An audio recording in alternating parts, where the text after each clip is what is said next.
Thank you sir, thank you very much. ఇప్పుడు ఆంధ్రప్రదేశ్ రాష్ట్ర ఉప ముఖ్యమంత్రి వర్యులు శ్రీ పవన్ కళ్యాణ్ గారిని ప్రసంగించవలసింది.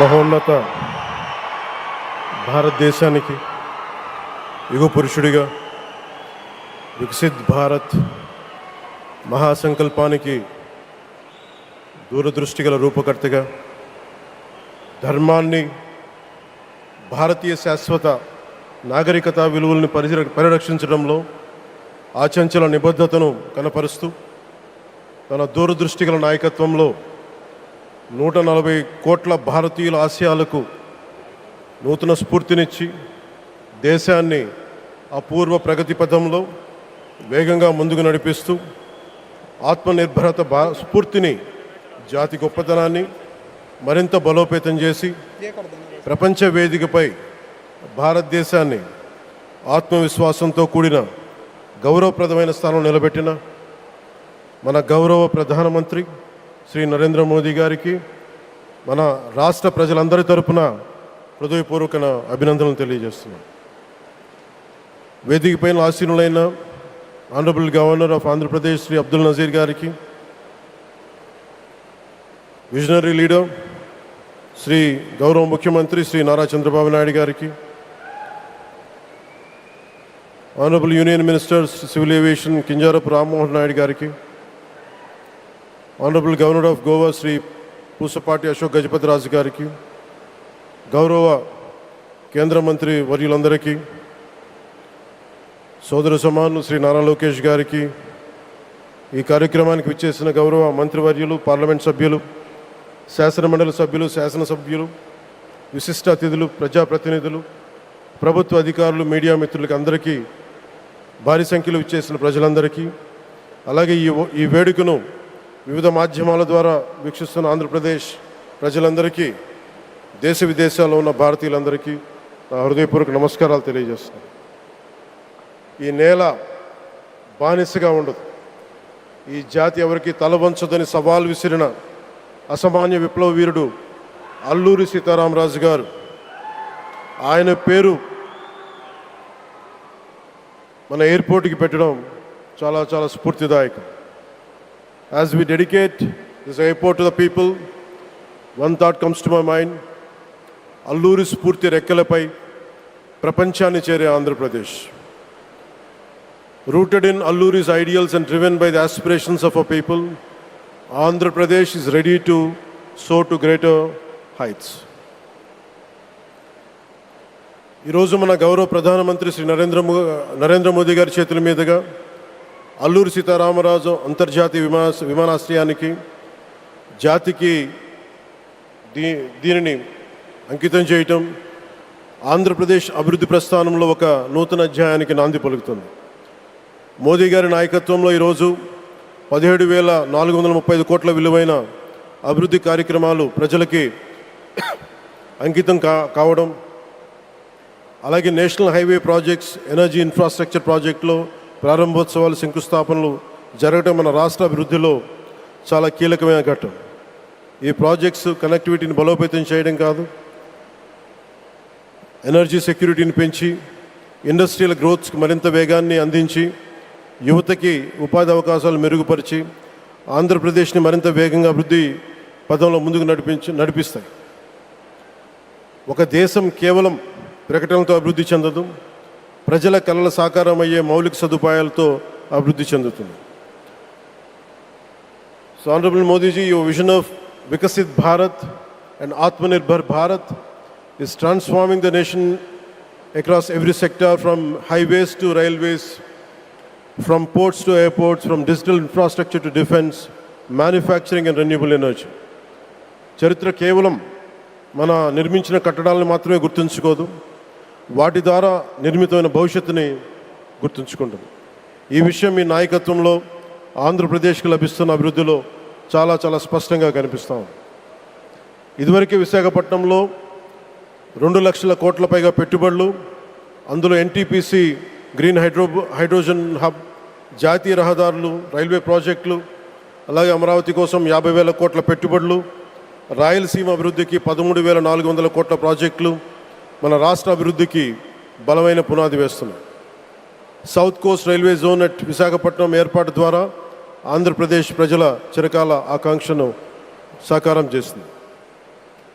ఈ కార్యక్రమాలు మరిన్ని పెట్టుబడులు ఆకర్షించడంతో పాటు ప్రత్యక్షంగా పరోక్షంగా 20 లక్షల పైగా ఉపాధి అవకాశాలను సృష్టించి స్టేట్ ఇన్ఫ్రాస్ట్రక్చర్ని మరింత బలోపేతం చేస్తూ ఆర్థికాభివృద్ధికి మరింత బలాన్ని అందిస్తున్నాయి.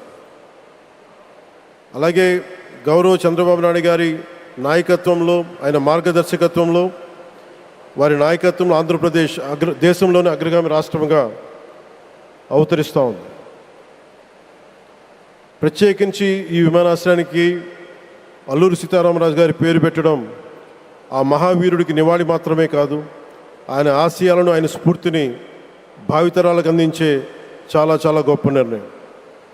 జి మల్లికార్జునరావు గారు, జిఎంఆర్, అందరూ ప్రేమగా పిలుచుకున్న జిఎంఆర్ గారు, వారు దీన్ని కట్టడం, శ్రీకాకుళం జిల్లా నుంచి వచ్చి, రాజాం నుంచి వచ్చి శ్రీకాకుళం వెనుకబాటుతనానికి ఆయన కృషిని ట్రస్టుల ద్వారా అందిస్తూ ఆయన నేతృత్వంలో, ఆయన నాయకత్వంలో ఎయిర్పోర్ట్ నిర్మించడం మనందరికీ చాలా చాలా గర్వకారణం. ఈ సందర్భంగా మనందరం ఒక నిర్ణయం తీసుకోవాలి. పండ్లున్న చెట్టుకే రాళ్ళు వేస్తారంట.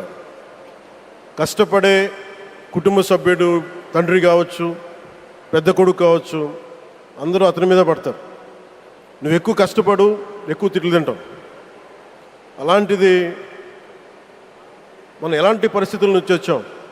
భారతదేశం ఒక పరిస్థితిలో బంగారాన్ని కూడా తాకట్టు పెట్టుకునే పరిస్థితి వచ్చింది. అలాంటి పరిస్థితుల నుంచి దశాబ్దం పైనుంచి మూడోసారి ప్రధానమంత్రిగా ఆయన ఈ రోజున మన దేశాన్ని నడిపిస్తూ ఉన్నారు. అలాంటి ప్రధానమంత్రిని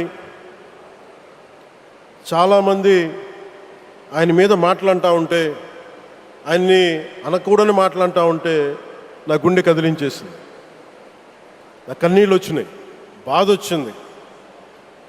దేశం కోసం కష్టపడే వారికి ఇవా చివరికి మనం ఇచ్చేదేం. కొత్త తరానికి ఏం తెలుసు? ఆయన పడ్డ కష్టం. ఒక్కరోజు కూడా సెలవు తీసుకోలేదు మన ప్రధానమంత్రి గారు. ఈరోజు పెట్టుబడులు వస్తున్నాయి మనకి, ఒక్కరోజు కూడా సెలవు తీసుకోలేదు.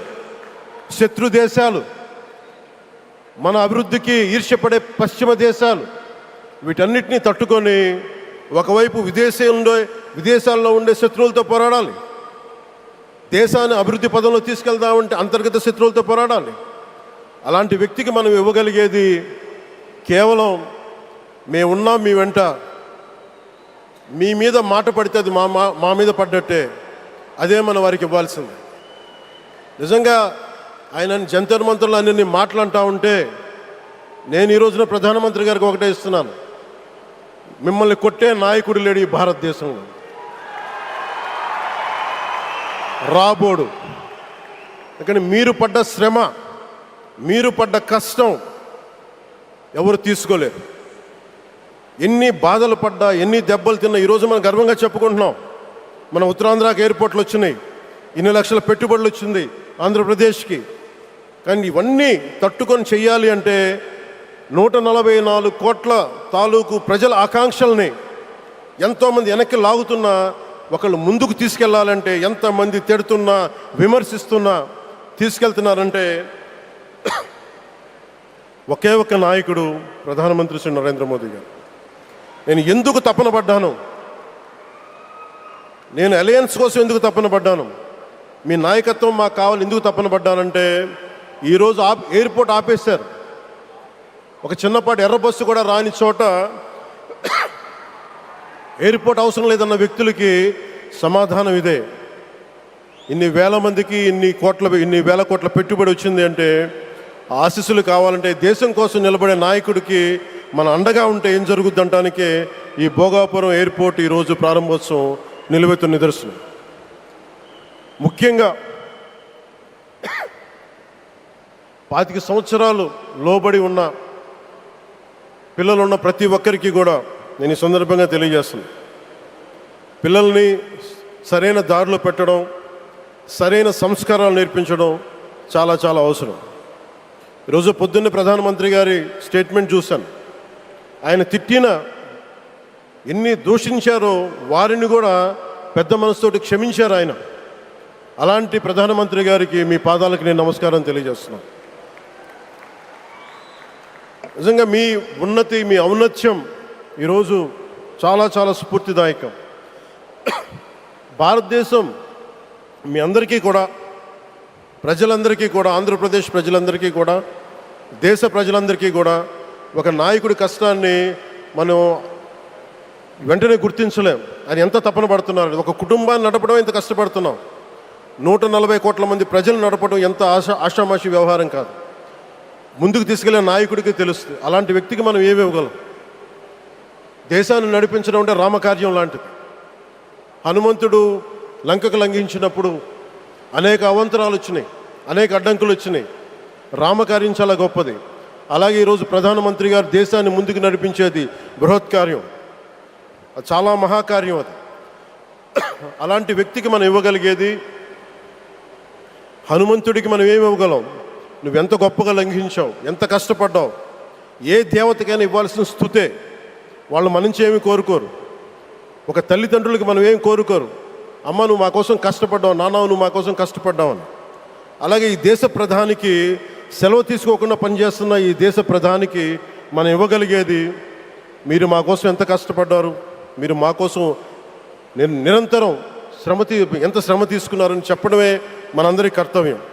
అలాంటి గౌరవ ప్రధానమంత్రి గారికి మనస్ఫూర్తిగా మీరు అనుకున్నంత కాలం అధికారం మీరు వద్దంటే వదలాలి, కానీ అధికారం మీ చేతుల్లోనే ఉంటుంది. దానికి మేమందరం నిరంతర కృషి చేస్తామని తెలియజేసుకుంటూ, భారతమాత ముద్దుబిడ్డ మన ప్రధానమంత్రి నరేంద్ర మోదీ గారికి ధన్యవాదాలు తెలుపుకుంటూ, ఒక్కసారి ఆయనకి ఇవ్వగలిగేది భారత్ మాతకి జేజేలు చెప్పుకుంటూ సెలవు తీసుకున్నాను.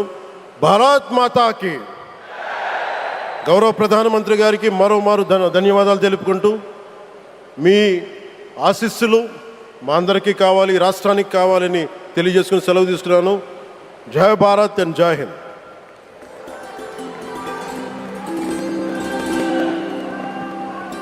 Thank you sir, thank you very much. దూరదృష్టి, మౌలిక వసతుల అభివృద్ధి, పెట్టుబడుల ఆకర్షణ, ఈ 3 అంశాల చుట్టూనే వారి దృక్పథం దృఢంగా సాగుతోంది.